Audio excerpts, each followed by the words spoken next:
Le télétravail se développe en France. Il concerne désormais plus de 5 millions de salariés du secteur privé. Voilà, c'est une enquête IFOP pour le groupe d'assurance Malakoff Médéric. Le télétravail concerne maintenant 29% des salariés du privé. Avant, c'était 25%. Alors, il faut dire que les ordonnances Macron ont simplifié le télétravail, qui maintenant, par exemple, on n'a plus besoin de changer votre contrat de travail si vous voulez faire du télétravail. Ah, c'était le cas avant? Oui, il fallait changer le contrat de travail. Alors attention, quand on dit télétravail, c'est pas 100% chez soi.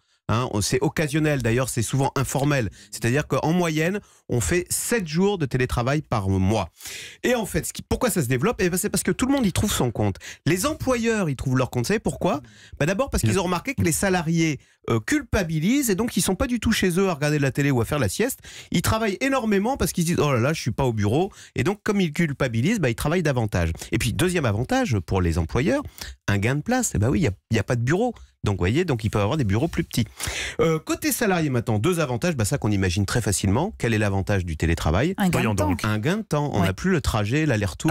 Ça pour beaucoup de Français qui passent 40 minutes dans les transports par jour. Voilà, ça change tout. C'est près d'une heure. Et le deuxième gain du télétravail, le deuxième avantage, c'est l'autonomie. On peut s'organiser comme on veut. Si on a un rendez-vous chez le médecin, on peut travailler un peu le soir, on peut amener les enfants à l'école. Je dis attention, car moi qui pratique le télétravail l'après-midi, car j'écris une grande partie de cette matinale l'après-midi, quand je suis ici, à Europe 1, au moins j'ai pas de pause, tandis que chez moi je suis tenté de me lever pour aller faire prendre un petit café, des petits chips, un petit bout de fromage, et tout ça c'est pas bon pour la ligne et c'est pas bon pour la productivité. Objection, votre honneur, quand vous êtes dans le RER ou dans le métro, dans les temps de trajet, vous ne travaillez pas, alors que si ce temps est récupéré et que vous êtes chez vous à travailler, ça marche mieux.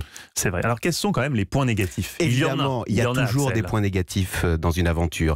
Côté salarié, justement, c'est le revers de la médaille, c'est que le salarié a tendance à trop travailler. Comme il culpabilise, je vous ai dit justement de ne pas être avec ses collègues au bureau, il va être chez lui, il va avoir tendance à trop travailler et du coup, il va plus avoir une frontière nette entre vie professionnelle et vie privée. Donc ça, c'est un point négatif. Deuxième point négatif, il est tout bête, mais quand on est chez soi, on utilise son stylo, son imprimante, son papier, ses enveloppes, et donc ça a un coût qui n'est pas pris en charge parce que l'employeur n'a pas tenu d'ailleurs de prendre en charge. On ne peut pas le compter en frais. Non, les petites charges annexes, etc.